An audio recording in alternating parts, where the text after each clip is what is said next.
Assalamualaikum warahmatullahi wabarakatuh. Selamat berjumpa lagi dengan saya Ibnu Akil. Terima kasih sudah mampir di channel saya Developer 101. Pada kesempatan kali ini saya akan membahas lebih detail tentang struktur percabangan ya, khususnya dalam bahasa Python. Nah, untuk lebih jelasnya saksikan video ini sampai selesai.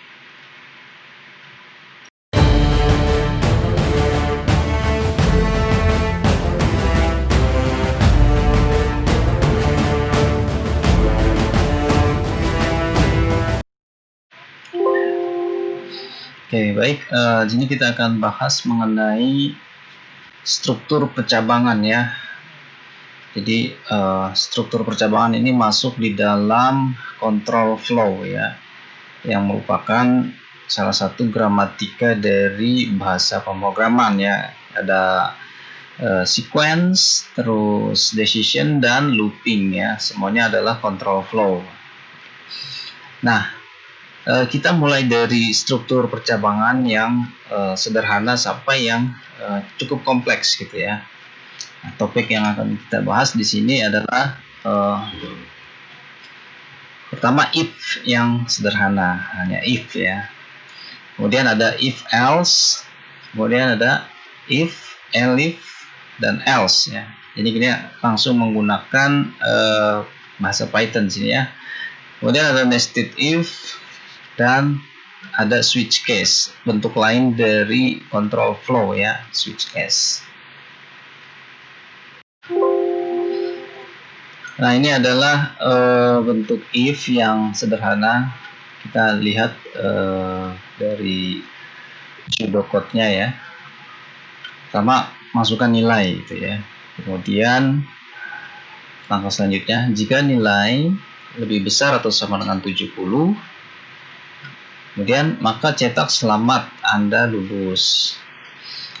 Ini urutan ya, sequence. Dimulai dari pertama, langkah pertama masukkan nilai, kemudian jika nilai lebih besar atau sama dengan 70. Nah, ini ada kondisi di sini berarti ada proses pengecekan kondisi ya. Nah, ini adalah statement atau proses yang dilakukan jika kondisi ini bernilai benar ya. Kondisi yang di langkah kedua bernilai benar. Sekarang saya akan coba gambarkan flowchartnya ya. Nah, kurang lebih flowchartnya seperti ini ya. Jadi pertama masukkan nilai, di sini dia menerima input berarti ya. Nah, di sini ada decision, ini simbol decision ya. Kalau ini simbol input output. Jika nilai lebih besar sama dengan 70, nah kalau true, nah di sini saya tambahkan biar flow-nya jelas, maka dia larinya ke sini. Kalau false, dia larinya ke sini ya. Nah, ini akan mencetak, berarti itu juga termasuk input output. Output ya, cetak, selamat Anda lulus. Oke, sekarang kita akan coba implementasikan dalam program ya. Dibuka Visual Studio Code-nya, kemudian kamu buat satu project baru di situ di dalam dokumen kamu ya. Misalkan saya buat namanya folder logal with Python ya, logika algoritma maksudnya. Kita akan buka folder tersebut, klik saja open folder di sini. Ya, ini kan masih kosong ya.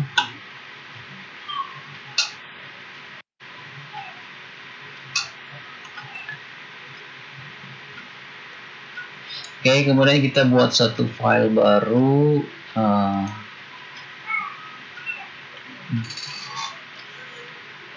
Kita kasih nama saja if.py ya.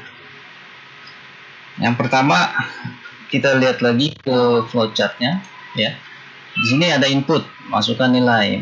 Berarti kita harus membuat suatu variabel nilai yang menerima input ya. Kamu ketikkan saja input seperti itu.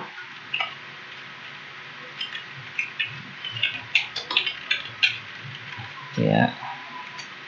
Kemudian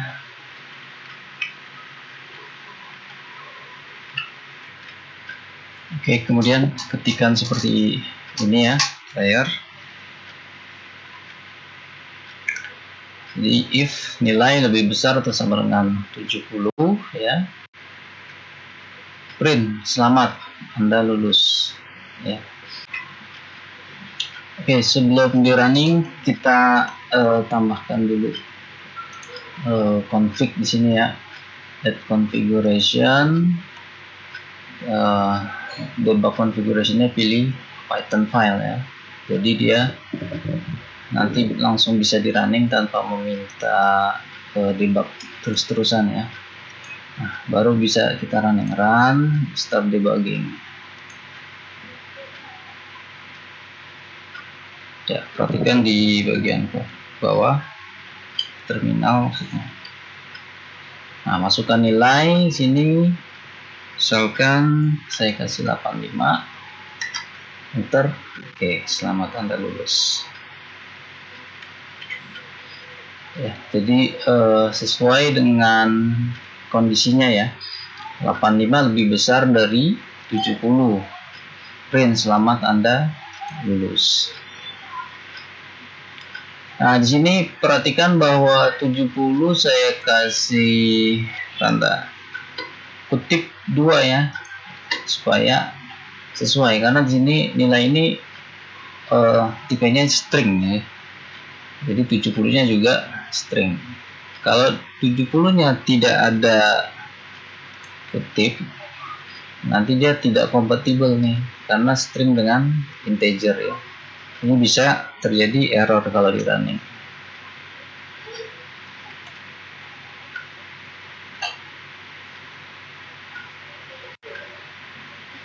Nah, misalkan saya masukkan lagi 75. Nah, dia akan error. Kenapa? Karena string dan integer ini tidak bisa dibandingkan ya, berbeda tipe data. Hanya kita harus tambahkan, ini kita stop dulu, tambahkan kutip 2, jadi sama-sama string baru bisa dibandingkan. Selanjutnya if else ya. Pseudocode-nya seperti ini. Pertama masukkan bilangan ya, kemudian ada kondisi jika sisa bilangan dibagi 2 adalah 0 ya, maka kalau kondisi itu benar ya, cetak bilangan genap. Selain itu cetak bilangan ganjil. Nah, ini kita akan transformasikan menjadi flowchart ya. Berikut adalah flowchartnya ya. If else ya, untuk if else, struktur if else. Pertama masukkan bilangan ya, ini input. Kemudian ada kondisi jika bilangan dibagi 2 sama dengan 0, maka kalau benar sini cetak bilangan genap. Tapi kalau salah ya, di sini false, dia akan cetak bilangan ganjil ya. Harus selesai. Nah, dari sini baru kita transformasikan menjadi program ya. Kita buka lagi Python-nya.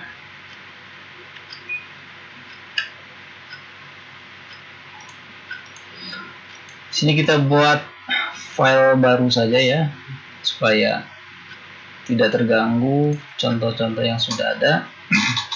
Ini kita kasih nama if else.py ya.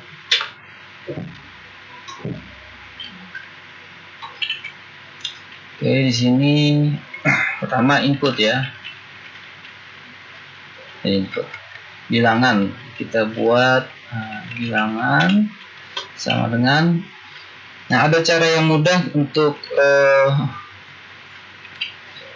mengkonversi dari string menjadi integer seperti ini. Input, masukkan bilangan.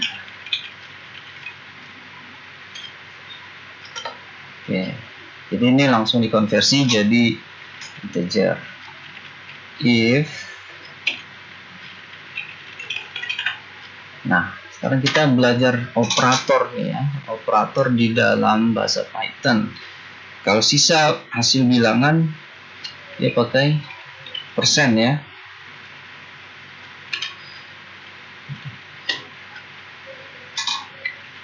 If bilangan persen sama dengan 0 ya. Oke, diketikkan seperti ini ya.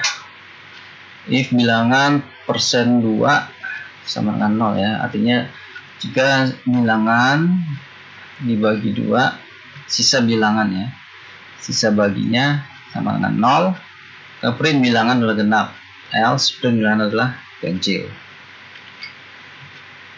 Kita coba running, tekan F5. Perhatikan di bagian ini, terminal. Ya, kita masukkan misalkan 6. Bilangan adalah genap. Ya. Nah, kita juga bisa melakukan sedikit formatting terhadap output ya. Nah, di sini misalkan kita ingin tampilkan bilangan yang di input tadi ya, berapa bilangannya. Kita bisa tambahkan kurung kurawal seperti itu. Kemudian ini kita tambahkan format ya. Artinya kita akan mencetak bilangan. Perhatikan sini. Ini argumen yang masuk ke dalam fungsi format ya, bisa objek ya. Nah, di sini adalah bilangan ya. Kemudian yang di sini juga sama.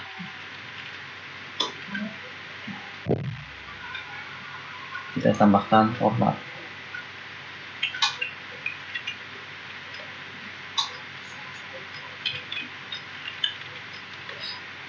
Oke. Sekarang kita running lagi.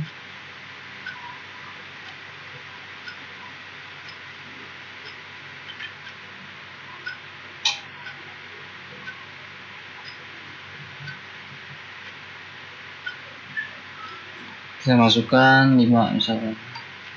Nah, outputnya berbeda ya. Bilangan 5 adalah ganjil.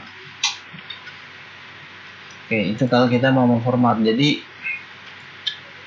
ini adalah parameter dari bilangan ini ya. Baik, selanjutnya untuk kondisi if, elif, dan else. Nah, biasanya ini digunakan kalau kita memiliki banyak kriteria gitu ya. Contoh, misalkan di sini pertama masukkan nilai ya. Jika nilai lebih besar atau sama dengan 80, maka grade sama dengan A. Ya. Nah, nilai ini banyak kriterianya. Kalau nilai atau jika nilai lebih besar atau sama dengan 70, maka grade B. Jika nilai lebih besar sama dengan 60, maka grade C. Dan jika nilai lebih besar sama dengan 50, maka grade D. Bisa kita tambahkan satu lagi. Selain itu, ya, grade sama dengan E. Ya, terakhir cetak nilai dan grade. Oke, kita akan coba gambarkan dengan flowchart ya. Nah, baik. Ini adalah diagram flowchartnya, kurang lebih seperti ini ya. Jadi pertama masukkan nilai. Di sini adalah input untuk nilai. Kemudian kondisi pertama, jika nilai lebih besar atau sama dengan 80 ya. Kalau benar true, maka proses di sini. Grade sama dengan A. Tapi kalau salah false, dicek lagi apakah nilai lebih besar atau sama dengan 70 ya. Kalau benar, proses grade B. Tapi kalau salah, dicek lagi apakah nilai lebih besar atau sama dengan 60. Kalau benar, proses grade C ya. Kalau salah, dicek lagi. Nilai lebih besar atau sama dengan 50. Kalau benar, grade D. Kalau salah, else-nya dia akan lari ke grade E. Nah, semuanya akan bertemu di sini output ya, cetak nilai dan grade A. Maka selesai prosesnya. Nah, dari sini baru kita transformasikan dalam program ya. Oke, kita buat lagi satu file baru ya. If elif else.py.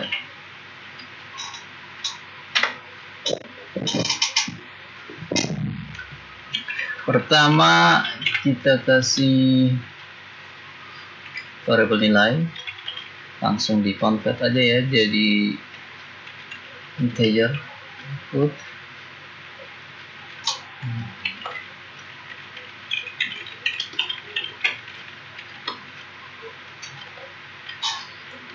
Kondisi pertama ya, if nilai besar sama dengan 80 ya.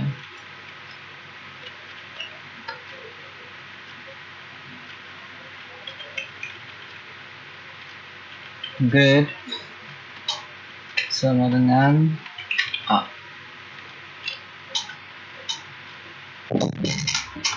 Nah, ini agak lama biar saya percepat ya.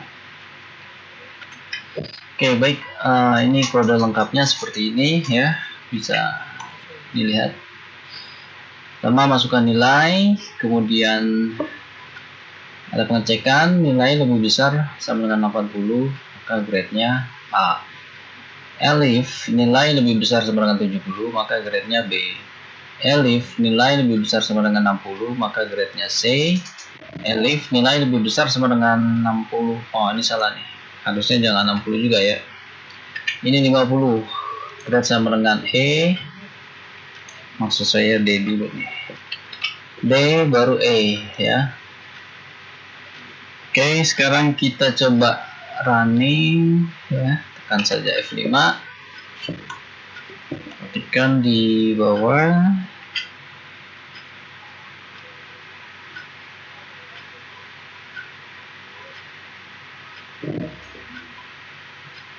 Nah, misalkan kita kasih nilai 72.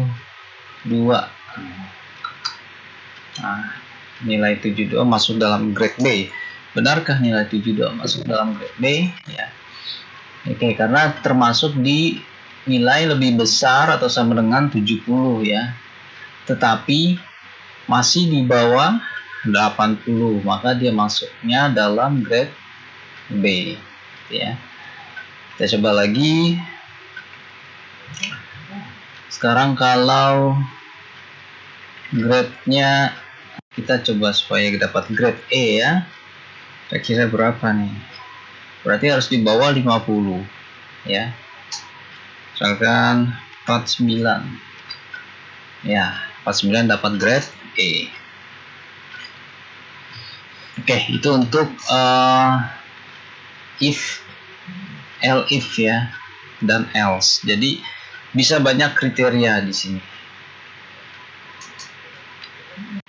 Nah, selanjutnya kita akan coba yang nested if nanti.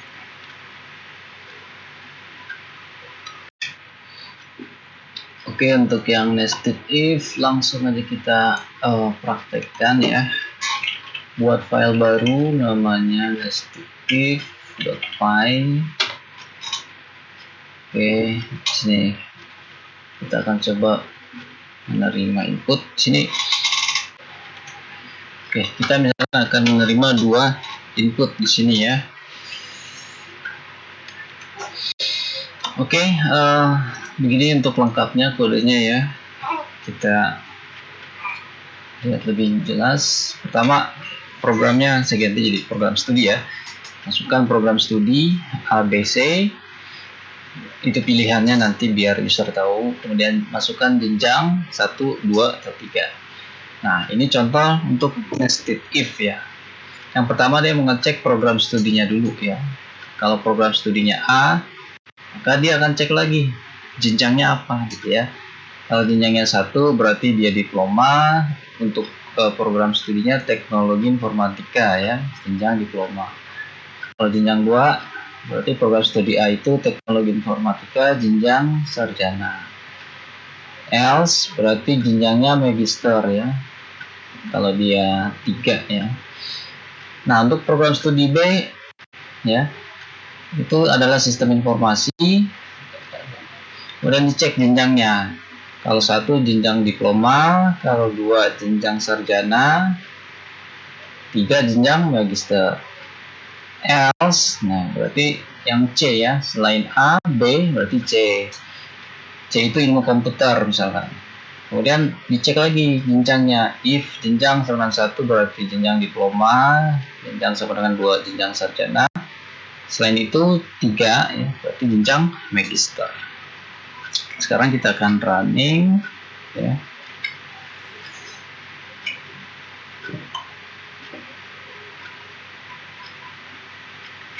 Oke, kita lihat sini.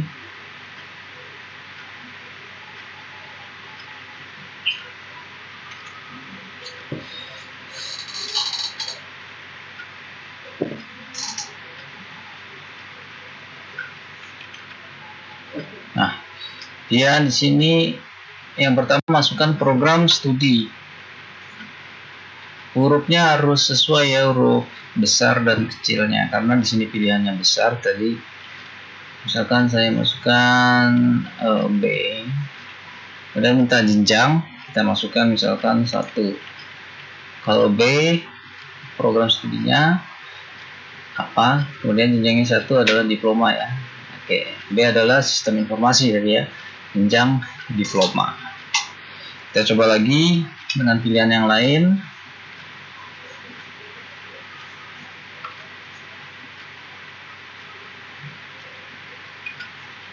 Sekarang program studinya A, jenjangnya 3. Oke, teknologi informatika jenjang magister. Nah, ini contoh untuk yang nested if. Silakan kalian coba ya. Ini mengetikkan kodenya cukup banyak ya, jadi perlu waktu.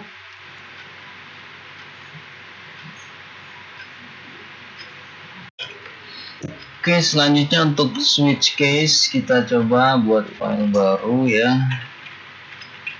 Switch case.py ya. Oke. Ya, setelah googling beberapa waktu, ternyata bahasa Python itu tidak memiliki switch statement ya. Tapi di sini kita akan coba mengakali dengan menggunakan fungsi. Jadi ya, sebagai contoh seperti terlihat di layar, def ini untuk mendefinisikan fungsi ya. Nama fungsinya adalah week gitu ya. Jadi kalau ini adalah parameter, nanti akan di select ya, I-nya berapa, 0, 1 sampai 6 ya. Nanti akan return switcher titik get, dia akan dikembalikan nilai dari I itu ya.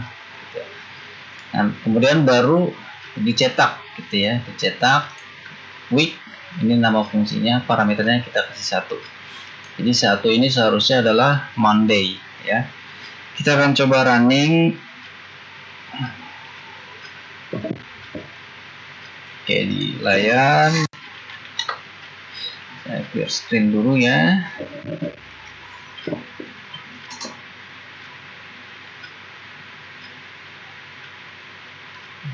Oke, kita kasih nilai 1. Harusnya yang tercetak adalah Monday. Oke, yang cetak Monday. Jadi sayang sekali di bahasa Python ternyata tidak ada switch case. Baiklah, kita sudah membahas tentang struktur branching di dalam bahasa Python ya. Mudah-mudahan video ini bisa bermanfaat ya, dan bisa membuat kalian paham tentang struktur branching ya dan penerapannya di bahasa Python. Oke, demikian dari saya. Jika Anda merasa channel ini bermanfaat, silakan subscribe dan like ya. Assalamualaikum warahmatullahi wabarakatuh. Sampai jumpa lagi.